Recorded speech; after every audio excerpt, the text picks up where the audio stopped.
Hi, my name is Mark Bruins, and I'm proud to be affiliated with BA Life. Today, my presentation is about showcasing your value as a business analyst and how you too can turn your skills into career opportunities.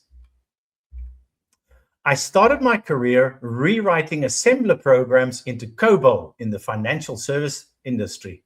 My first role was as a business analyst for my company I founded in 2009, Analysts. I had 4 experts in their field working for me. We helped willing students determine their carbon, ecological, and water footprint, and then showed them methods to reduce and then offset to become carbon neutral. I wrote all the modules, recorded them on a green screen, and published them to our YouTube channel. If you want to take a look, they're still there. Now I mentor experienced business analysts to showcase their skills. I found that we as business analysts, we want job satisfaction, which I call securing your dream job. We want to earn lots of money. Otherwise, we prefer to lie on the beach, sipping on margaritas. By the end of the day, we want to be in control of our destiny and of our lives. I have noticed from our valued masterminds that they are really great at business analysis, but not very good at recruitment. They struggle to effectively communicate to recruiters and interviewers how they can add value, leaving a gap between they are seen compared to their skills and expertise. This is when it is extremely beneficial to have a mentor in your side, somebody other than your colleagues, family, and friends to get career support. Another thing I would like to add is that from all my mentors, I've learned more what not to do than what to do. I'm a firm believer in the client comes first, or as we say in the business terms, the user experience or the customer journey. Now, my experience and journey from my mentors from the first time I met them right up until the end of the mentoring programs, I could either not meet them on Zoom or chat with them on WhatsApp, or the program I invested in with my hard-earned after-tax money was confusing. Also, the benefits and outcomes were not clearly defined. So if you only take one thing away from my presentation today, it is to ensure that you always show up, that you perform tasks and actions to the best of your ability, and that you're always professional and empathetic and share your knowledge and wisdom wisely and freely. All right. In your role as business analyst or even senior business analyst or even lead or principal business analyst, always think about the outcome and the impact your actions have on your team if you're working on a team in a project environment.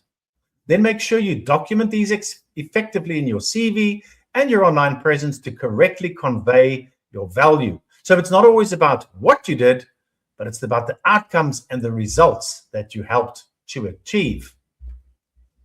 Before we discuss how to present ourselves in the highly competitive business analysis job market, we need to discuss where do you display these skills.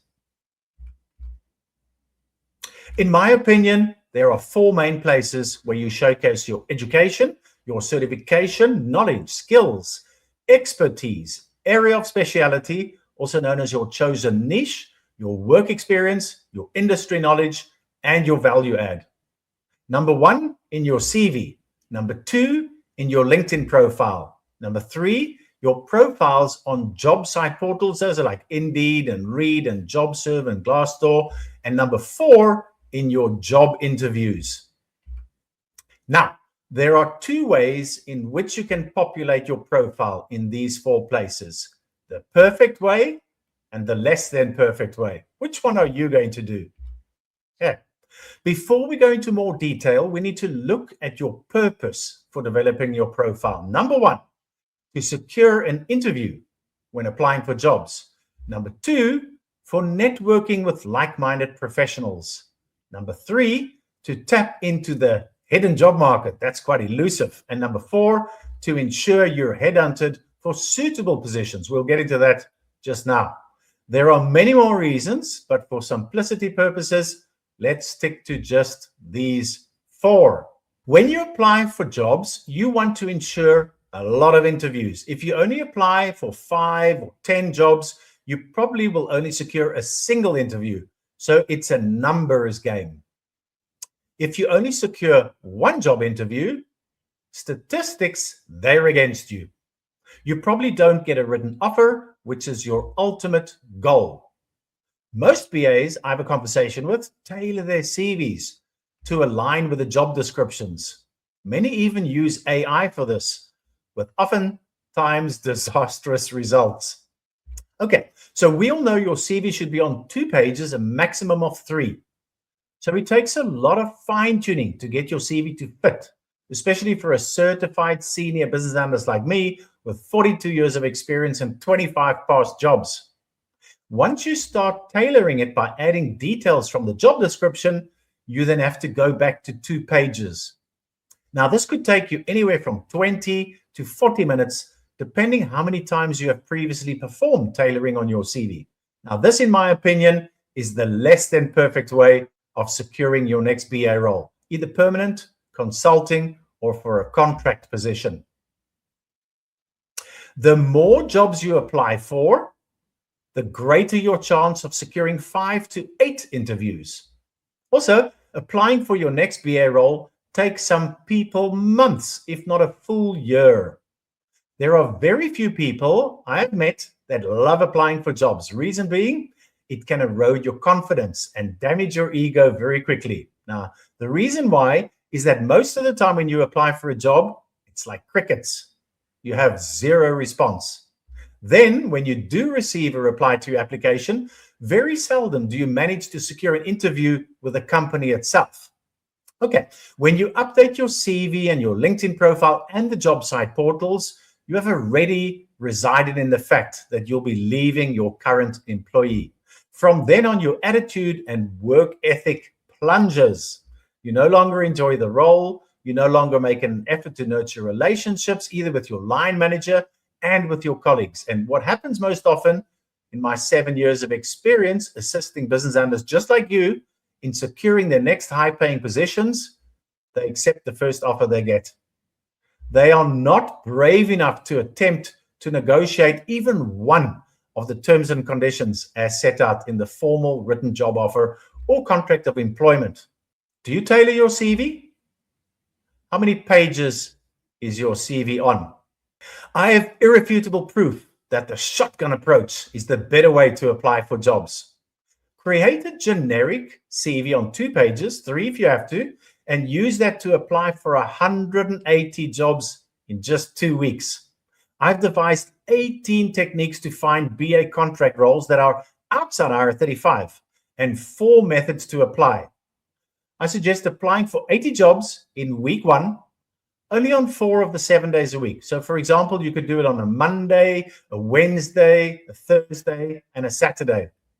For the first week, implement all 18 techniques and use all 4 methods to learn how to use them all. Go slowly, follow a SOP or standard operating process, and do it correctly while you learn the techniques. Then in week 2, scale up to 100. Again, just 4 days a week, but this time 25 per day. Now in your second week, you can use only those techniques that worked well for you in week 1. And all 4 methods to apply. So as mentioned before, nobody that I know loves applying for jobs. What is your only goal when applying for a job? Now, I'm going to wait 15 seconds and you can tell me what you think is your only goal when you apply for a role.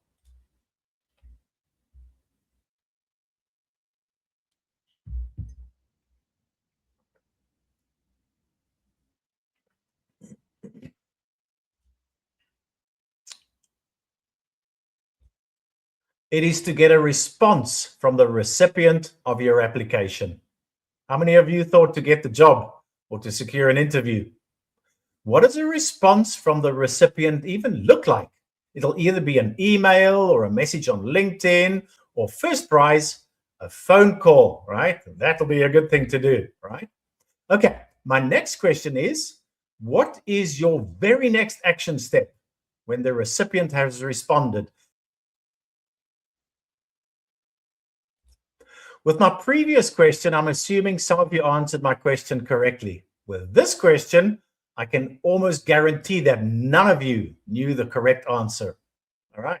You replied to the recipient via the same method that they used, requesting that they do not put you forward for consideration for an interview just yet. You asked them for the opportunity to tailor your CV for the role and offer. You request a full job description plus any additional information that was not part of the job description in the advertised role. I refer to this as insider information, and getting one up on other applicants who might have tailored their CV.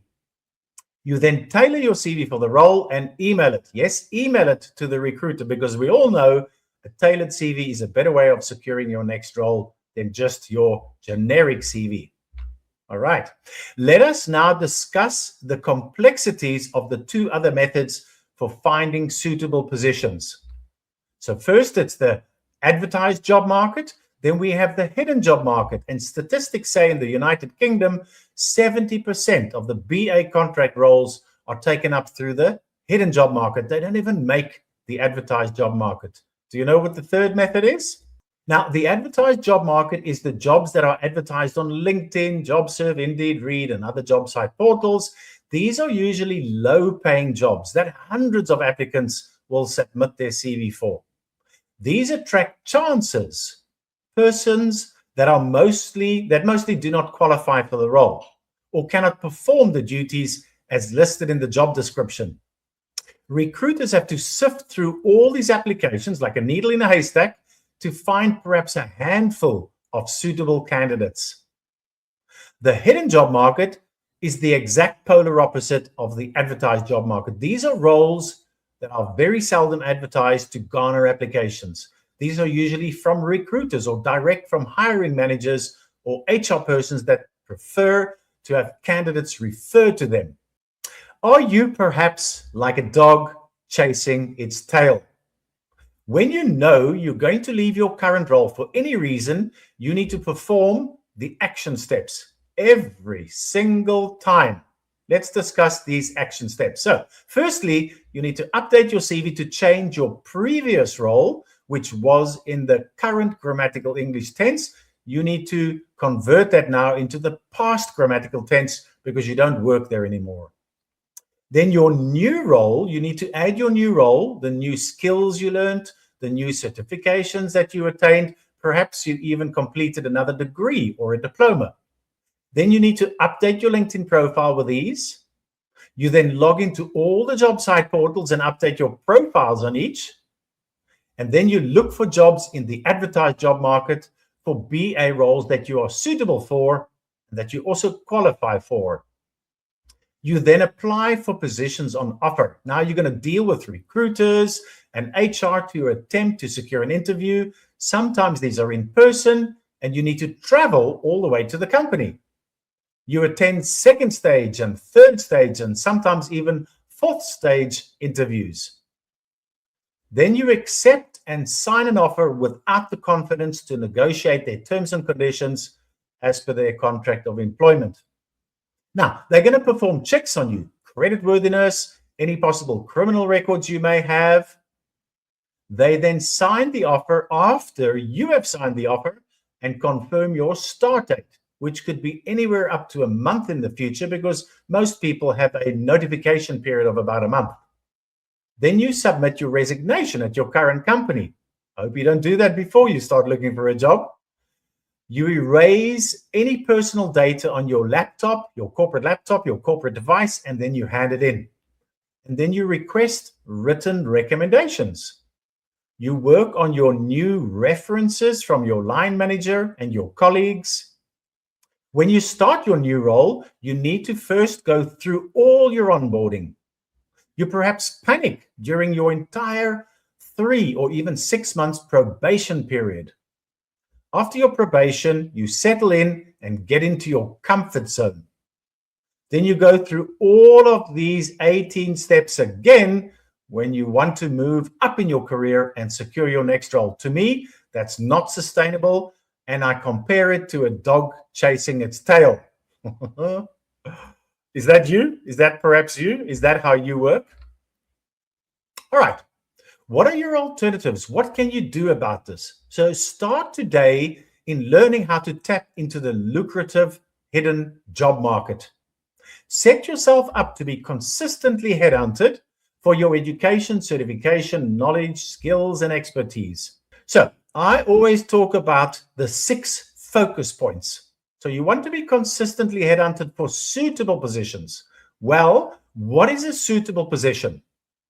I've documented 6 focus points you need to consider and then decide on before you even start developing your CV and your LinkedIn profile.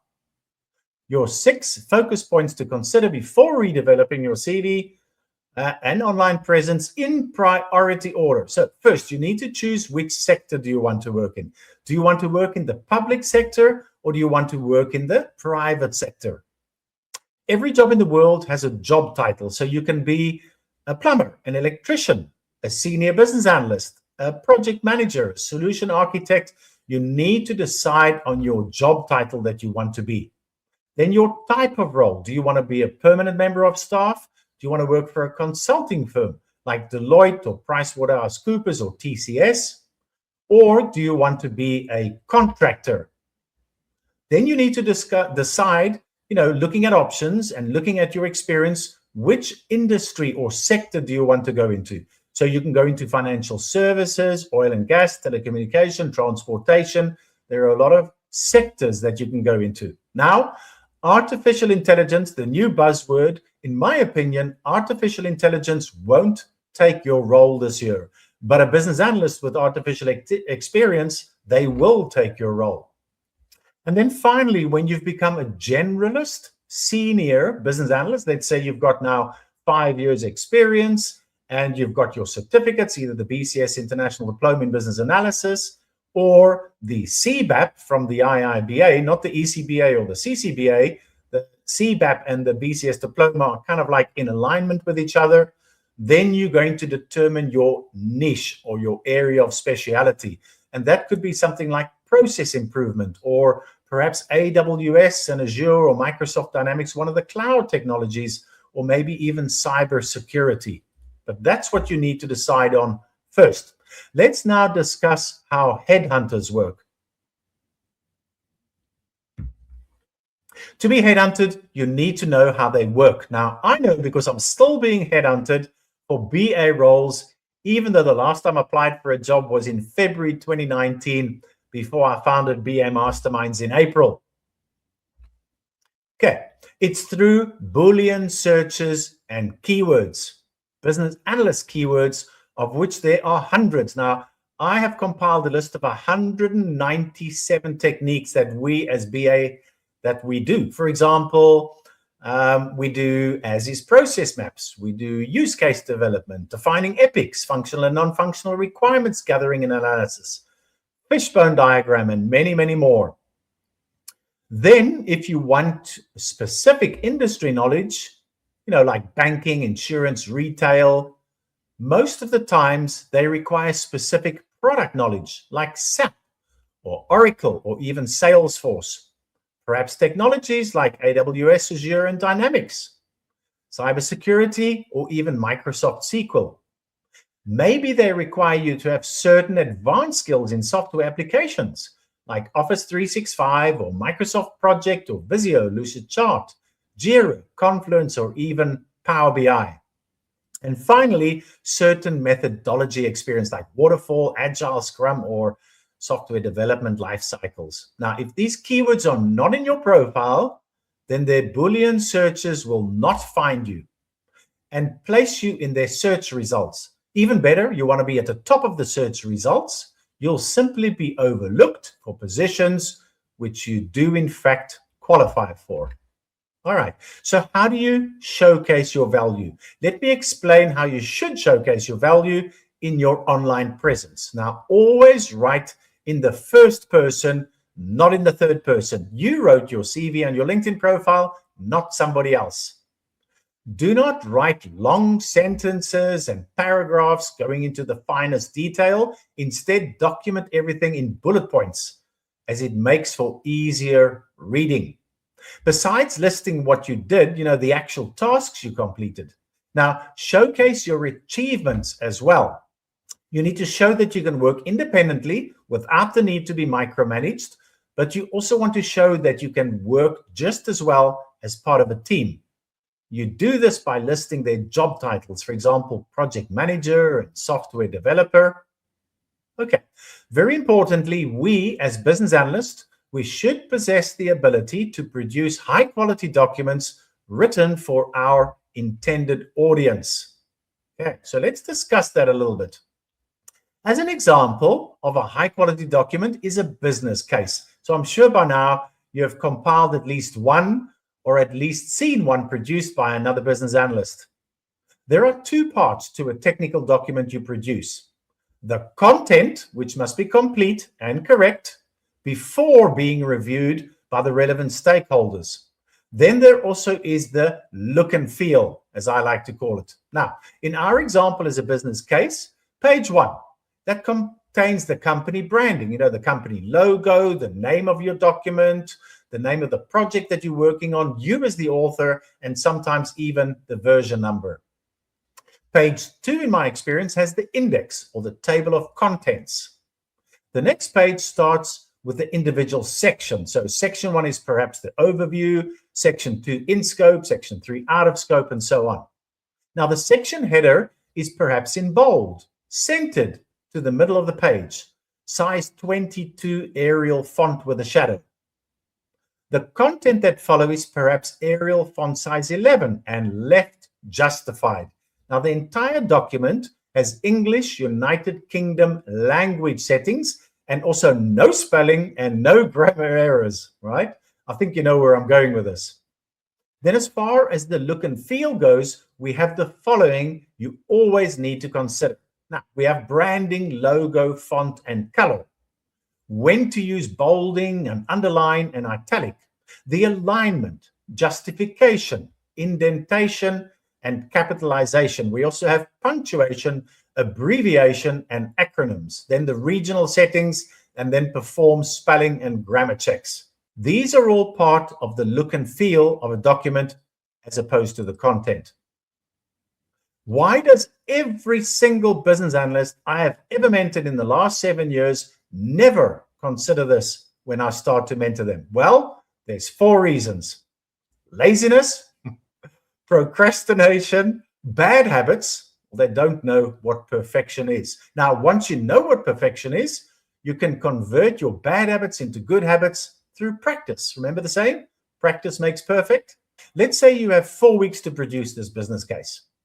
Now, in week 4, you realize you only have 3 days left before you need to submit it. So you work nights to get it completed. And then on the final day, you're tired and you have other high priority tasks that you need to complete. So you don't proofread the entire document to look for mistakes or imperfections. You simply submit it as is. If you were to proofread the entire document, you would pick up 90% of all the look and feel mistakes and correct them. So I guess it's a combination of laziness and not being proud of the work that you deliver to the business or to the end client. Now, in my experience, when you ask someone else to peer review your work, they're almost always afraid to offer you constructive criticism. Well, ask my mentees, I'm not. Small issues like capitalization or alignment or even consistency. Why? They don't want to come across as pedantic and they don't want to upset you by hurting your feelings. So it's entirely up to you to ensure perfection in all your deliverables. Now let's talk about your intended audience. These are recruiters, hiring managers, senior HR staff, and interviewers like lead business analysts, program directors, or even project managers. These are almost always highly educated, very intelligent, and conversant with business analysis technical jargon. We need to speak their language when developing technical documentation. The same goes for our CV and our LinkedIn profile. We need to speak the language of our viewers. After all, our CV and LinkedIn profile have only 4 intended audiences. Do you know what they are? We do not write them for our husband or wife or family or friends or for anyone outside our field of expertise. We write them for recruiters, specifically recruiters who specialize in business analysis. They are also read by hiring managers, interviewers, and headhunters. That is why we need to write our CV for our intended audience. Your only place to showcase that you do in fact have these skills in order to secure that all-elusive job interview is your CV, your LinkedIn profile, and the job site portals. As is and to be process mapping. Now, how does this show any value? This really doesn't show any value. Firstly, an as is and a to be process map are totally different from each other. Okay? The as is the current state, what they should already be doing. The to be is the proposed future state. It has not been adopted yet, and it may never be implemented due to various reasons out of your control. To determine the to be, we need to perform benchmarking to see if the benefits promised were actually realized after implementation and after training. Now, I always suggest that you go back to the best as-is document you have ever produced. You know, the one that's in A3 with swim lanes and actors and 50 of, like more than 50 BPMN shapes. What were all the action steps that you took to get it signed off? Let's say it was a new project that you were starting work on. You knew nothing about the project, so you had to familiarize yourself as an initial step. So you located perhaps the project initiation document or PID, the business case or BC, and the business requirement specification document, and a few epics and some use cases. Next, you needed to determine the scope of the project. So who all the users of the existing process were. Were they in one location or city or multiple cities, multiple countries, and even perhaps on multiple continents? I always suggest finding a power user, somebody who's been in the company for a very long time. You job shadow that person performing the entire process while timing him or her to benchmark. Then you go to your computer and you develop the as-is in Visio or Lucidchart or whatever the company uses. Then you email the first draft to the power user for review. You implement the changes and then you obtain sign-off. Then you ensure you use related keywords when updating your CV to match job descriptions and to be headhunted for these BA-related roles. All right, let's move on to the next slide. Then we perhaps need to perform a detailed cost versus benefit technical document to suggest possible solutions to prepare for digital transformation. Then we need to consider, discuss, and decide upon the relevant methodology or technique we will be implementing. For example, Lean or Six Sigma or robotic process automation or even machine learning. And if the to-be never makes it out of draft into production or BAU, then what value add did you give in return for your time and for your salary? Now, let's consider this also. How many as-is and BA diagrams have you produced? If you add them all up, 1, perhaps 2, maybe 5 or 10 or 50 or even 100. Now, I have a mentee who has produced 127 as-is documents. Now, what does this show? That he is extremely good at it, right? What is the main goal when you move your as-is from draft to final? That it gets sent to all users of the process and they adopt it. All right, the final thoughts. Your value must be visible. Clear communication creates opportunities. This is how you take control of your career. Thank you for your time today, and thank you for choosing to watch my presentation. If you found any value in my presentation and you'd like to have a free review of your CV and your LinkedIn profile, just reach out and let's get you on track to securing your next high-paying business analyst position. I wish you all the best in securing your next dream BA role quickly. If you're present right now, I'm open to taking any of your questions. If you're watching a recording, you can email me or ask me on LinkedIn. Thank you.